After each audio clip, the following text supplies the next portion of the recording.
Good morning students. Today we are starting off with the modern periodic table, and with respect to the examination point of view, modern periodic table is very important. We know modern periodic table as of now has got 118 elements. Now it was put forth by Henry Moseley, and he said that it was appropriate to take atomic number rather than atomic mass number. Atomic number is the most fundamental property than the atomic mass number. So Henry Moseley arranged the elements according to the increasing atomic number. Now what do I mean this increasing atomic number? Atomic number is nothing but the number of protons. And we know number of protons and electrons are equal. If there is one proton, then the number of electron will also be 1. So atomic number was taken to arrange the elements in the modern periodic table. Now atomic number of an element is a more fundamental property than its atomic mass. According to the modern periodic law, again this law is very important, the properties of elements are a periodic functions of the atomic number.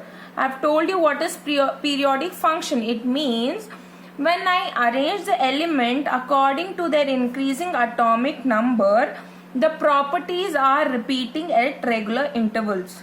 So atomic number, when the elements are arranged according to the atomic number, their properties are being repeated. All the anomalies or drawbacks of Mendeleev's classification disappeared. Now explanation of the anomalies by modern periodic table. Now explanation for the position of isotopes. We saw that in Mendeleev's periodic table there was no place allotted for isotopes, but whereas in modern periodic table this was justified. Okay, there was place for the isotopes to be placed. So same atomic number put at one place in the same group. Just remember this problem of isotope was solved. What is this statement? You will understand when I explain modern periodic table. Now cobalt with atomic number 27 came first and nickel 28 came later.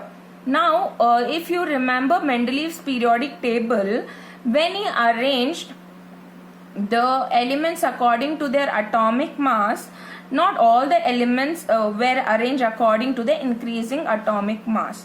But whereas over here we see that cobalt and nickel, it was not arranged according to the atomic mass, but whereas when they arranged according to their atomic number, then somehow it was rightly placed. Unlike atomic masses, atomic number is always a whole number.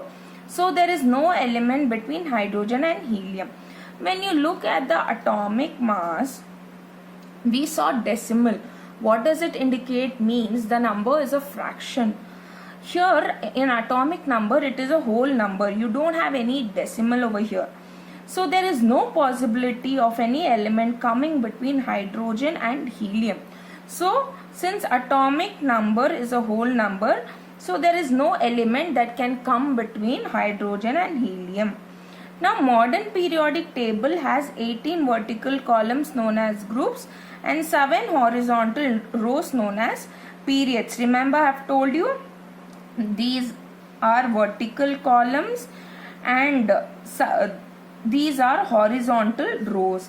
These vertical columns are 18 in number, whereas there are 7 periods, horizontal rows known as periods.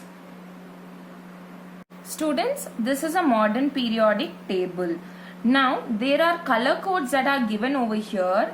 For metals it is green, and pink it is metalloid, and yellow it is non-metal. Here we can see the presence of 18 groups. There are totally 18 groups. 1, 2, 3, 4, 5, 6, 7, 8, 9, 10, 11, 12 till 18. There are totally 18 groups. And how many periods are there? There are totally 7. 1, 2, 3, 4, 5, 6, 7. Totally 7 periods. Remember, groups are nothing but the vertical columns. Periods are horizontal rows. Now, we are just interested in first and second group and 13 to 18 group. We are not interested in group 3 to 12. This you will be studying in higher class. These are known as transition metals and they have variable valency. Okay, so this you will study in your higher class. Now look at this very first group. Now if you look at the very first group and write down their shells, how many shells do they have and how many valence electron do they have? So the very first group, all the group members have just valence electron, one valence electron. You can write down the configuration. You can distribute the number of electrons in K, L, M, N shell and find out how many electrons does it have. The first group will have just one valence electron. Second will have 2. 13 will have 3. 14 will have 4. 15 will have 5. 16 will have 6, 17 will have 7, 18 will have 8. So I am talking about the valence electron. The number of valence electron in a particular group is fixed. Now as you move down the group, okay, the first group will have one shell. Sorry, the first period will have one shell. The second period will have 2 shells. Third period will have 3 shells. Fourth period will have 4 shells accordingly. Now across the period, the number of shells are fixed. It will just have 2 shells. The shells are not increasing across the period. It is only down the group we see that the number of shells are increasing. When I say shells, it is nothing but your KLMN shell. And this particular set of elements are placed below. They are also known as inner transition elements. Now they are part of this transition group only. These are also known as transition metal, or these transition elements and these inner transition elements, they are part of this modern periodic table. But why are they placed separately? Because they are radioactive in nature. That's why they are placed separately.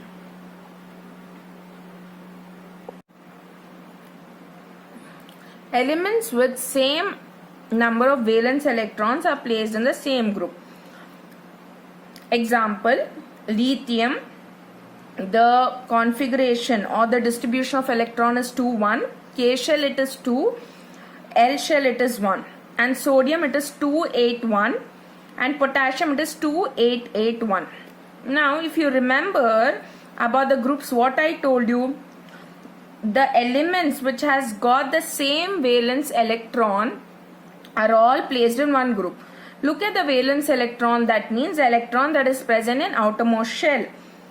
Here it is 1, 1, 1. So all these comes under the same group, that is group 1. You can cross check the periodic table that is given in your textbook.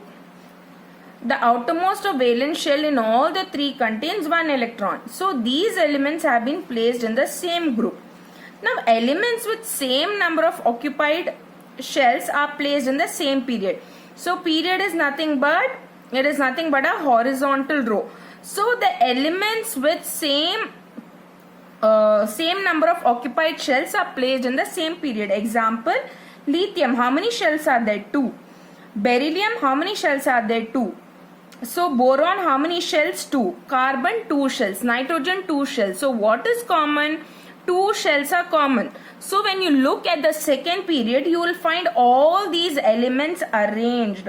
So in the groups, you will have elements which have got the same valence electron. In period, you will have elements which have got same number of occupied shells. So each period marks a new electronic shell getting filled.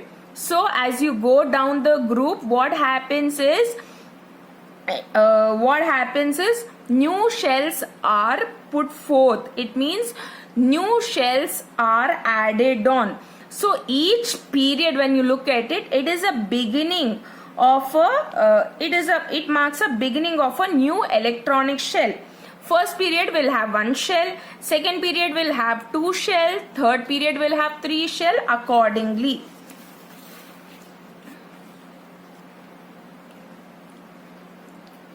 Number of elements placed in a particular period depends upon the fact that how electrons are filled into various shells.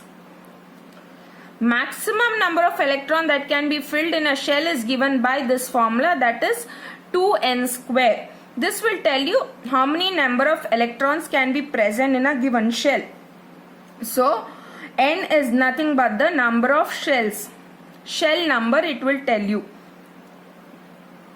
N is equal to 1. For example, this is a first shell. So number of electrons 2 into 1 square. It will give rise to 2.